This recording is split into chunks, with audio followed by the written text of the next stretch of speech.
Good evening. The National Hurricane Center has advised that the area of disturbed weather over the Caribbean Sea has strengthened and is now officially Tropical Storm Lisa. A tropical storm watch is now in effect for Jamaica as the system is expected to pass south of the island today. This means that tropical storm conditions could start to affect the island within 48 hours. Here's our meteorologist, Scott Kaplan, with the details. Looks like our quiet stretch of weather across the island is about to come to an end, at least temporarily. We're watching an area of low pressure in the central Caribbean. It's centered near 15 north, 72 west, moving west-northwest at about 10 to 15 miles an hour. It's continuing to slowly organize, and it looks like it could become a tropical depression over the next day or two and continue westward. We'll have to see what impact it has on the island, depending on the track and how quickly it strengthens. But at the very least, we're looking at an increase in shower and thunderstorm activity and some gusty winds at times from late Monday into Tuesday, possibly even into Wednesday. Otherwise, dry weather will return to the island later in the week. Temperatures generally 28 to 30 each afternoon, 22 to 24 at night. According to the latest bulletin from the Meteorological Service of Jamaica, the storm was centered near latitude 15.6 degrees north and longitude 76.7 degrees west, or about 165 miles south of Morant Point, Jamaica. Maximum sustained winds remain near 40 miles per hour with high gusts. The Met Service is warning fishers on the Keys and Banks to exercise caution at this time as dangerous sea conditions are expected. Tropical storm force winds are anticipated over south offshore waters. The Met Office warns that the system has the potential to produce 2 to 4 inches of rainfall over eastern and southern parishes. Residents should be on alert for possible flash flooding. Taxi operators who operate from within the parish of Westmoreland are breathing a sigh of relief while expressing happiness over the rollback of the public order reset by the authorities in the parish on the weekend. Dozens of irate taxi operators met at the Godfrey Stewart High School on Saturday afternoon with representatives from the police, the Transport Authority, and the Westmoreland Municipal Corporation to reach an amicable resolution to the situation affecting them within the township. When the meeting concluded, the authorities and the taximen agreed on a 1-month rollback of the public order reset. Taxi operators expressed a sigh of relief to the temporary order put in place. To be honest, I think the meeting was a very productive meeting. We hope we, the taxi operator, will abide by what the police and the mayor had said, and we'll leave it there and see how it will work for the next month. My passenger who want to go downtown will be able to go downtown.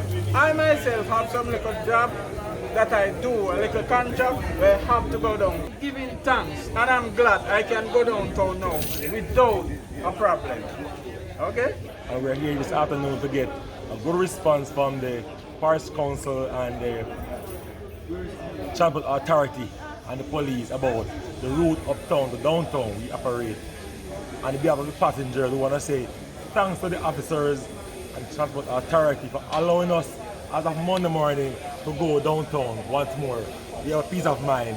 During the 1-month trial period, the taxi operators will be allowed to pick up and drop off passengers along sections of Great George's Street in Savannah-Lamar, which will be earmarked by the municipal corporation. The taxi operators will be charged a fee of $100 per day to use the public toilets inside the transport center instead of being charged a fee each time they use the toilets. Mr. Mullings, who has been lobbying on behalf of the taxi operators, expressed that he is happy that the amicable decision has been reached. We need to police each other. We need to ensure that this thing works because we need to have a situation that we can go downtown. We all know the hardships that our passengers face as a result of this measure, right? And also, it might not show immediately, but the town in general will be affected in the long term because you have some passengers from White House and who now decide that I can't bother with this type of thing where I have to be in this hassle. So I am going to Black River, right? Why so? So we need to be a part of the process. We need to ensure that it works. because if we don't ensure that it works, it's our bread and butter is going to affect, right? So I am saying to you all, we need to work with the police, we need to work with the transport authority, we need to ensure that when we're picking up, we pull off and pick up, right? As best as possible. So, I must say commendation to the police especially, commendation to transport authority and also to the municipal corporation because they have really looked into the issues and they have came up with amicable agreement and solutions and we are very much appreciative of that. It is a long-standing burning issue where the downtown situation has been existed. And we have meetings, several meetings before, but this one is the real meeting. And we really are appreciative of the decisions that were made today, and we will do our part in order for better to come. The meeting on Saturday came following last Monday's major protest by hundreds of disgruntled taxi operators over what they claim to be unreasonable on the part of the police, the Transport Authority, and the municipal corporation. The protest saw the taxi operators withdrawing their services and registered their disappointment that they are not able to pick up and set down passengers along Great George's Street, which is part of the public order reset clampdown in Savannah Lamar.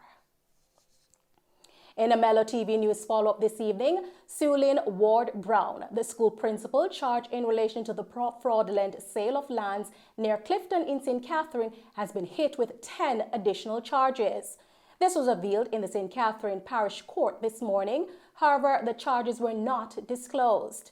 Mrs. Ward Brown was previously charged for breaching the Proceeds of Crime Act and the Law Reform Fraudulent Transactions Special Provisions Act. Mrs. Ward Brown is accused of fleecing prospective homeowners over $7 million. The investigating officer told the court that complainants paid over monies to the school principal, except in one instance where the funds were transferred to her account. Mrs. Ward Brown was offered a $2 million bail. She is to report to the Greater Portmore Police twice weekly. Her next court date is February 17, 2023. The police high command is expressing condolences to the family and friends and colleagues of Constable Kemar Nelson, who was assigned to the Specialized Operations Branch, who died from injuries he sustained in a motor vehicle accident in Morant Bay, St. Thomas on Saturday.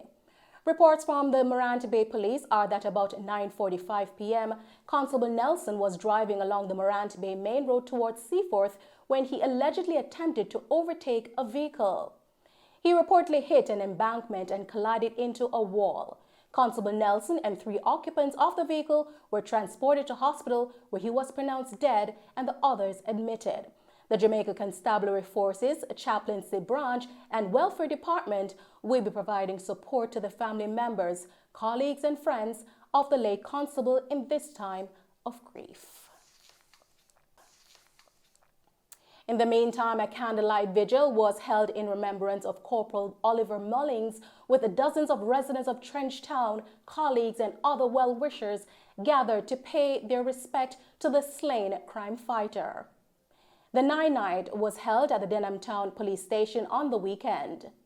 The gathering was held in good spirits for a well-loved cop who Trenchtown residents dubbed a good police. On October 21 at about 10:45 p.m., the corporal was among a team of officers who responded to a call from the residents in the Trenchtown area when they were attacked by gunmen, a constabulary force statement said. One of the gunmen was reportedly killed in the incident. The police high command has since condemned the killing of Corporal Mullings. The 3 men that were shot and killed by unknown assailants on New Lincoln Avenue, Kingston 5 on Friday have been identified. Dead are 55-year-old Randolph McBean, 41-year-old Donville Charlton, both of Lincoln Crescent, Kingston 5, and 38-year-old Barrington Phillips, a contractor of Berwick Road, Kingston 13. A 4th male was also shot and injured in the incident.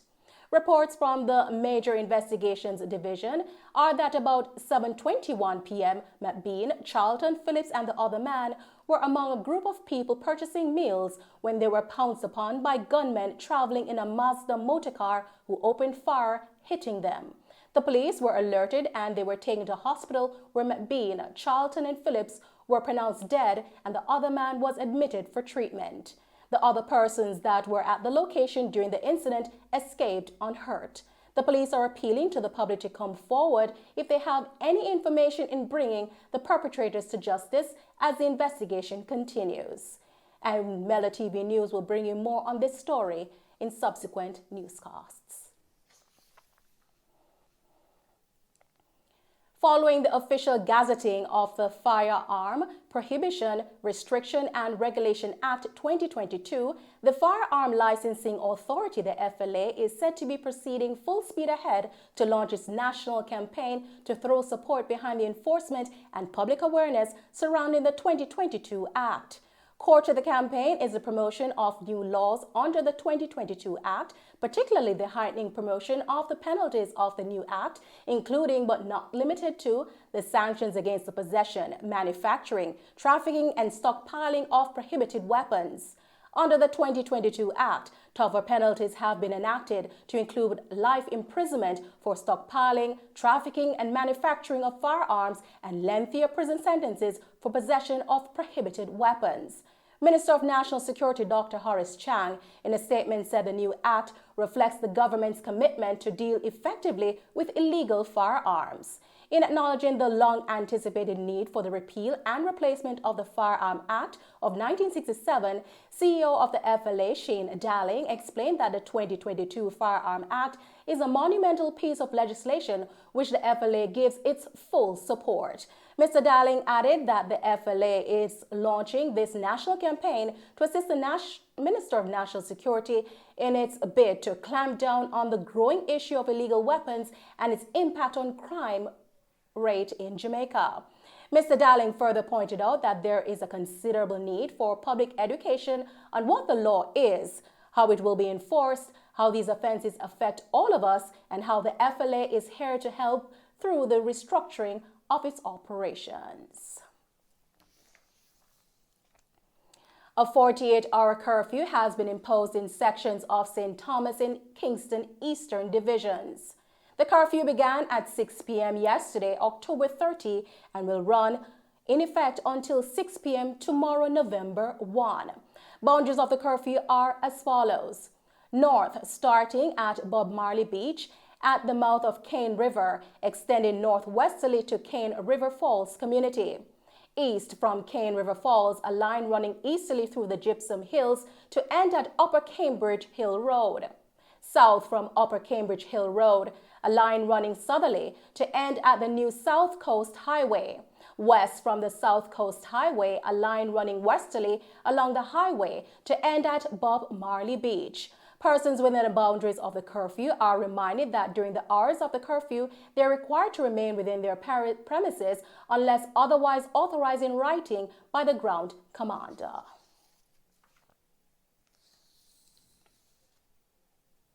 Children 12 years and younger are now eligible for free medical care at the University Hospital of the West Indies with immediate effect.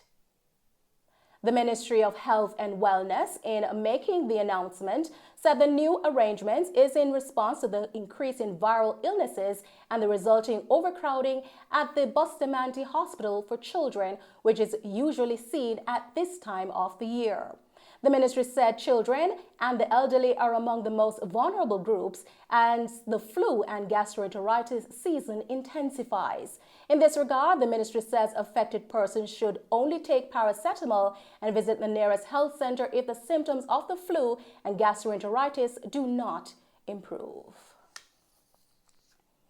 Minister of Education and Youth Favor Williams encouraged school administrators at the Oberlin High School to put mass devotions on pause. The minister was speaking to parents at the institution after concerns were raised about the future of devotions at the school following a bizarre incident at the St. Andrew-based school last Wednesday. According to reports, a female teacher was talking to the students about their behavior and decided to pray for them because she said she, quote, got a message from God, end quote. Shortly after the teacher started praying, the staff members said students started shaking and, quote, dropping, end quote. Minister Williams stated that while students and school administrators try to sort through emotions stemming from the incident, devotion should be kept in classrooms.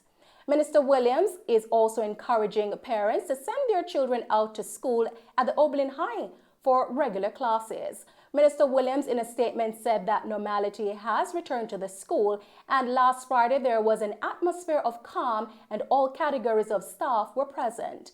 Fewer than 100 students of the approximately 1,500 student body turned up for classes on Thursday and Friday. Nevertheless, teaching and learning took place with those students who were present, and devotions took place earlier without any eventualities, the minister said.